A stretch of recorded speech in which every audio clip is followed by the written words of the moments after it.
Thanks for tuning into another episode of Pro Street TV. Today we are introducing our DIY Turbo Beginner's Guide, giving you the basics on how to add a turbocharger to your vehicle. Want to unleash your car's hidden power? Turbocharging is a popular way to boost performance, but the installation process can be daunting. Don't worry, this video is your ultimate guide, breaking down everything from essential tools to safety precautions, making it easy for beginners to tackle this exciting project. So, what even is a turbo anyways? A turbocharger is a forced induction device that uses exhaust gas energy to compress intake air, pushing more oxygen into the engine, and producing more power. There are three components of the turbocharger: the turbine or hot side, the compressor or the cold side, and the center hub or cartridge. There are many different factors that dictate how the turbo will behave, such as exhaust and compressor housing sizes, fan size, ratio to housing, and much more. How does the turbo work exactly? Here's a simple diagram which should make more sense. How do you get the exhaust gases where they need to go? Well, you'll need a turbo exhaust manifold next. These are usually made from iron for reliability, or tubular design for performance. Your exhaust manifold bolts onto your engine. From there, the turbo leads to more piping and parts to meet with your exhaust. Now that's the two parts of the equation.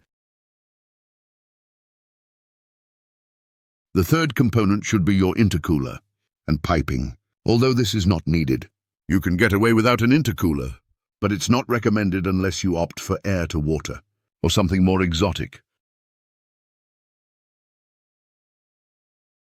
To prevent excessive pressure, turbos use a wastegate, a valve that diverts some exhaust away from the turbine to regulate boost. Boost control is a vital part of how turbos work, and without proper wastegate control, things like boost creep can become a problem.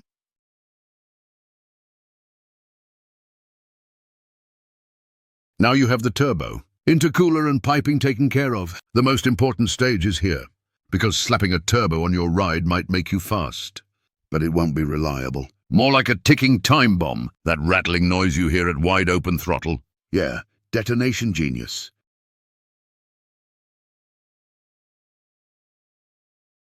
Increasing fuel delivery is one step with a larger, higher flowing fuel pump.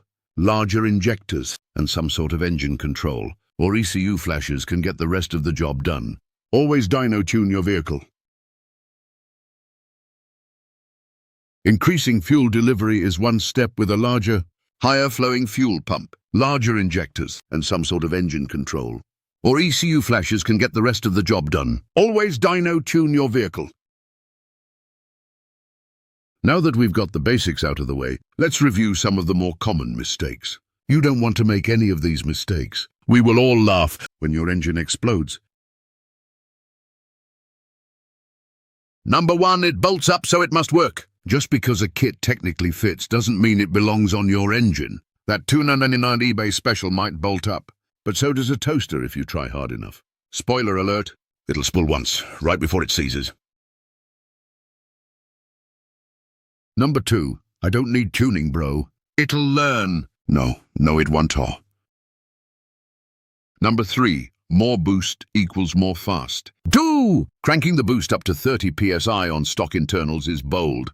It's also a great way to call an Uber when your rods snap like your skinny arms. Thanks for watching our Turbo Beginner video. Have any questions? Drop us a like, subscribe and follow for more.